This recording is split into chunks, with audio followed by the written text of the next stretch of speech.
It is true that the presidential election was generally seen to be free, fair, and peaceful. However, there was in fact a huge array of election malpractices virtually in all the states of the Federation before the actual voting began. I mean, one of the major highlights of this week's stories and news was the news about IBB admitting that he annulled the 1993 elections in the book that he actually presented to the public in Abuja. This is almost 32 years, or if not 32 years ago, and it took him that long to finally come out publicly to state that he thwarted the will of the people.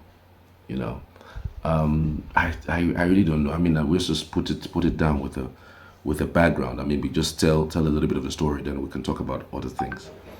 Nigeria's former military president Ibrahim Babangida says he regretted the annulment of June 12th, 1993 presidential election 32 years ago after the event.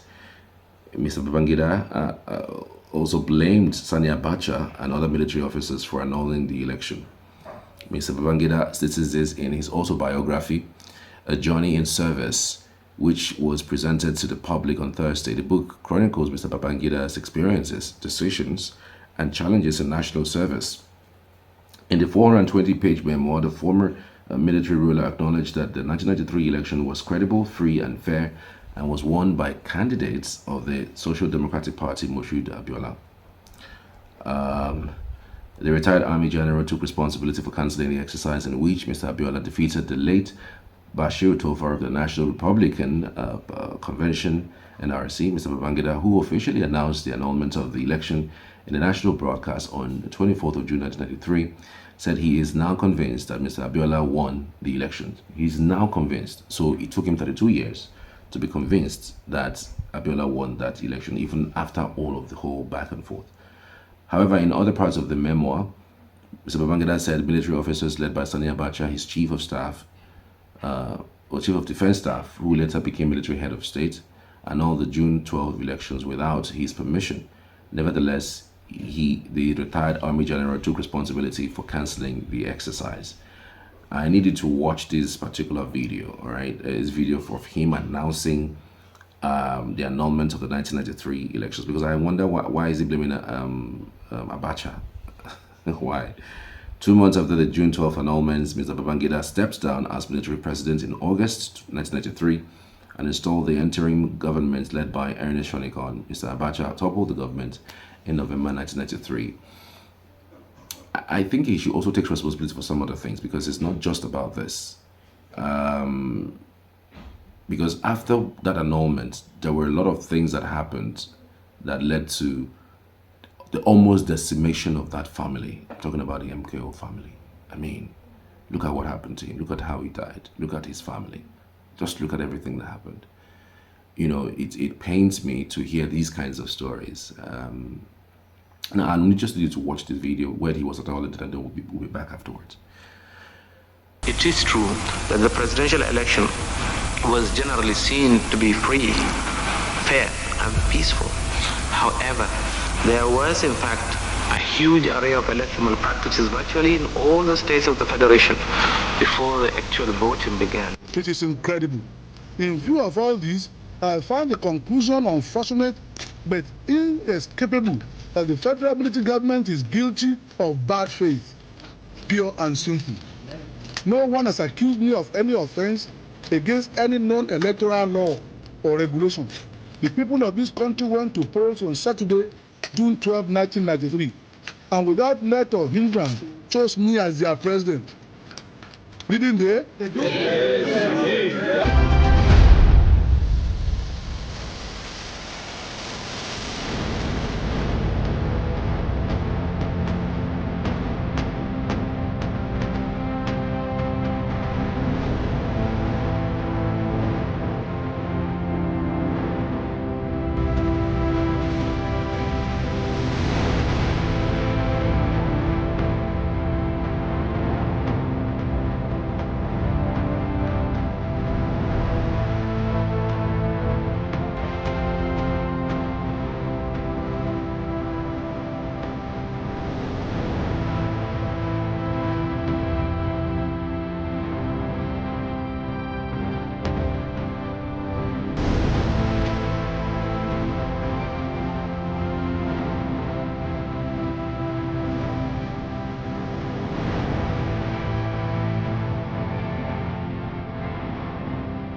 So I still don't get what he's trying to do with this particular memoir or autobiography, as the case may be.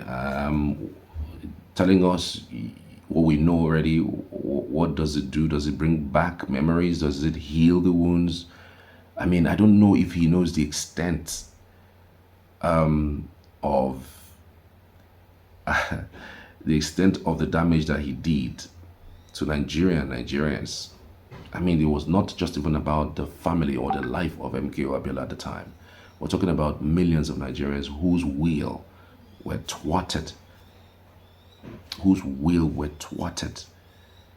at the ballot box. That's the very first time you could say that Nigeria had a proper election that was organized by Professor Humphrey Wonsu, who's passed on, not quite long ago. And you could tell that it was unanimous. In the north, the west, the south, the east, just about every part of the country voted for MKO Abiola to take over the mantle of leadership. And only for the head of state at the time, Babangida, to annul that election. I obtained some results, though. I don't know. I obtained some results of that particular election, the results of that particular elections. And I'll pull it out for you to watch them too. The results of the 1993 presidential election has detailed IBB's book. Abuja at the FCT, Tofa scored 18,313, Abiola scores 19,668. Abia, Tofa scored 151,226, Abiola scored 105,273. In Plateau, Tofa scored 259,394, Abiola scored 417,565. Rivers, Tofa scored 640,973, Abiola scored 370,578. In Sokoto, Tofa scores 372,250, Abiola scores 97,726. In Taraba, Tofa scores 64,001, Abiola scored 3, Abiola scored 370,578. In Sokoto, Tofa scores 372,250, Abiola scores 97,726. In Taraba, Tofa scored 64,001, Abiola scored 101,887. Yobe, Tofa scored 64,061, Abiola scored 11,887. In Ogun, Tofa scored 59,246, Abiola scored 25,725. In Ondo, Tofa scored 162,994, Abiola scored 883,024. Oshun, Tofa scored 72,068, Abiola scores 365,266. In Oyo, Tofa scored 105,788, Abiola scored 536,011. In Kogi, Tofa scored 265,372, Abiola scored 222,760. In Kwara, Tofa scored 80,209, Abiola scored 272,270. In Lagos, Tofa scored 149,432, Abiola scored 883,865. In Niger, Tofa scored 221,437, Abiola scored 136,350.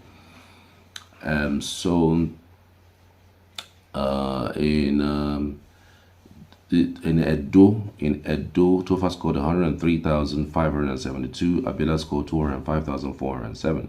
In Enugu, Tofa scored 284,050, Abiola scored 263,101. In Imo, Tofa scored 195,836, Abiola scored 159,350.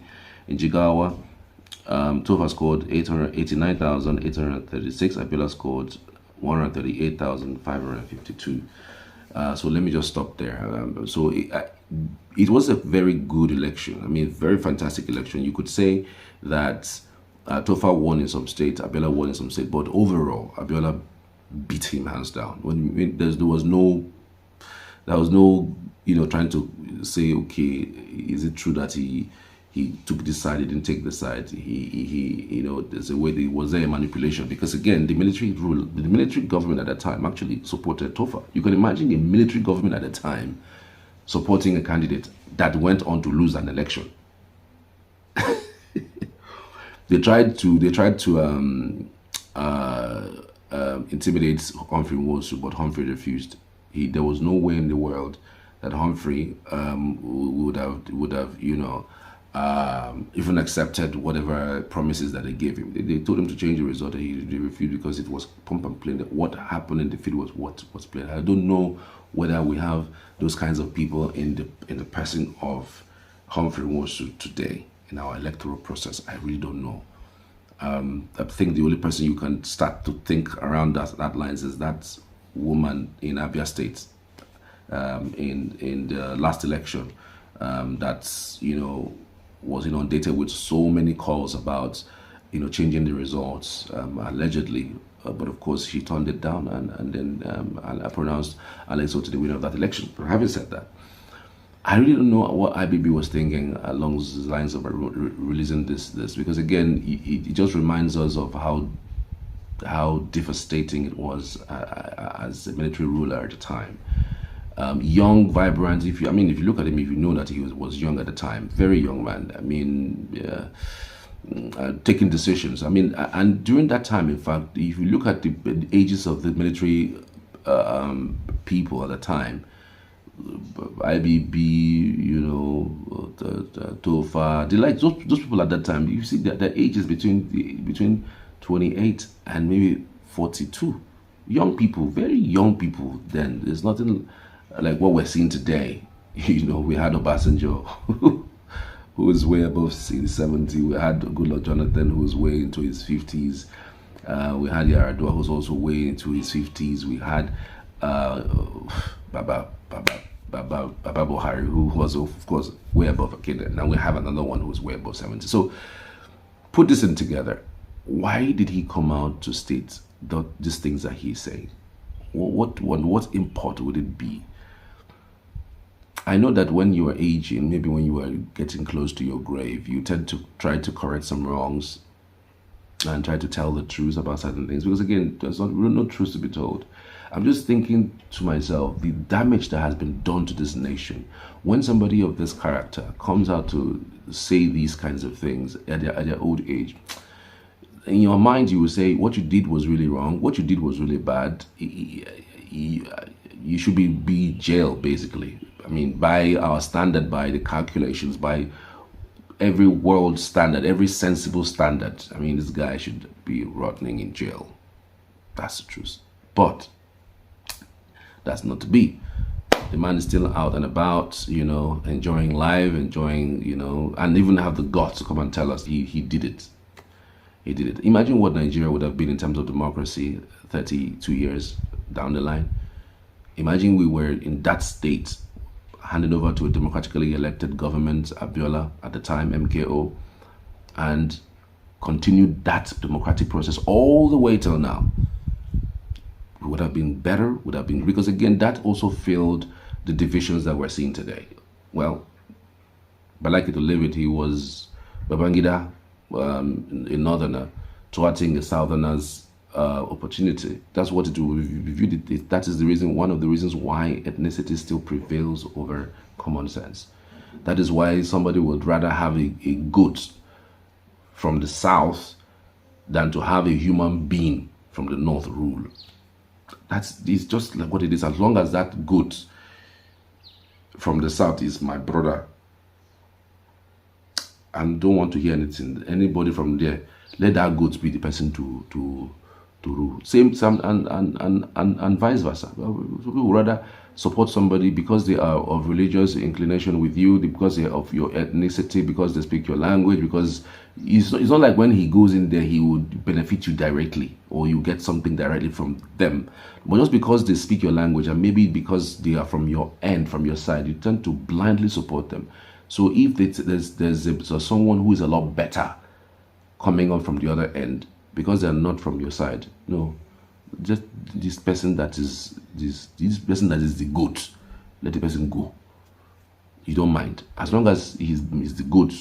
He's a cow or a rat, or a ram, let him be the one to go, continuously go for you. It is so saddening. It is so bad. That particular incident was part of the reasons why these divisions have continued. People still look back at history and point at these events and say they don't trust you. So everybody just stick to their own. That's why every election, people first of all look at the ethnicity of the persons who are coming for positions, not what they are capable of doing. It still played out in the 2023 elections. That particular ad of 2013 or 1993 still played out in the last election. So it will continue like this until we as collective people decide on our own to run away from ethnicity, to run away from tribal sentiment, and to look at issues the way they are. I've seen Peter Obi's reactions about the IBB's comment. He says that people should be recognized. People who won elections should be recognized. He's hoping that if he gets to a point in our life, we'll get to a point where people who actually won election will be pronounced as people who won that election. Because once you are not transparent about issues in governance, especially as it concerns elections, you lose credibility totally. I mean, 2023 elections showed us, if not for anything, everybody, more people start thinking that INEC wasn't credible because of how they managed that presidential election. But that's the truth. It played out. Everybody now start thinking INEC is not credible after all. After singing a song to everybody that you're going to be using IRF is what you're going to be used to copulate all of the results. All of a sudden, IRF didn't work on the day of the election, on presidential day of the, and not even that it did not work. It worked, but it did not work for presidential election. It worked for other House of Reps, House of Rep positions and Senate positions. It worked, but it did not work for a presidential election. Why? If there was no predetermined position to do something sinister, why didn't that election cancelled or postponed? If there was a glitch, then postpone it by 1 day, 2 days, 3 days, and redo that election and let it be transparent and let people see it real time. Look at South Africa. Look at Ghana. As you are voting, they are seeing it on the dashboard. The states, the constituency, people who voted, and and people who they voted. You cannot rig. It's clear. But our own is still open to manipulation because we're a country of fraudulent people who have refused to do the right thing at the right time. So you can't really blame people when they see these things, these activities. Who looks up to INEC anymore? Before the 2023 elections, there were huge